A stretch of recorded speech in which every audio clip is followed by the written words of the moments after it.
মানুষ স্বামীরে কেন এত ভয় পায় আমি বুঝলাম না। আমার হাসব্যান্ড বাসায় থাকলে আমি একটু শব্দ করি না। কোনো রকমের আওয়াজই করি না। এত সুন্দরভাবে চলে।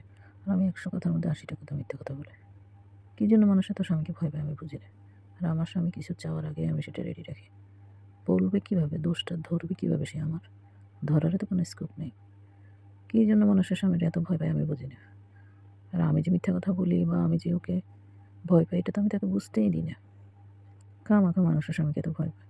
আপনাদের কারো যদি কোনো টিপস লাগে স্বামীকে ভয় পান কী জন্য? কোনো রকমের ভয় পাবেন না। যদি কোনো টিপস লাগে আমার কাছে আসবেন। ১ থেকে ২ টা বড়ি দিয়ে দিবো। সকালে একটা খাবেন, রাত্রে একটা খাবেন। দেখবেন সংসার সুখের হয় রমণীর গুণে। বুঝছেন? কোনো টেনশন করবেন না, স্বামীকে কোনো রকম ভয় পাবেন না। শুধু একটা টিপস দিয়ে দিব, মোটামুটি ২ বেলা খাবেন। দেখবেন সংসারে কোনো রকম কোনো গন্ডগোল থাকবে না। বুঝছেন? ভয় পাওয়া যাবে না। আপনি তাকে বোঝাবেন, সে আপনাকে ভয় পায়। আপনি এরকম একটা দাপট নিয়ে চলবেন।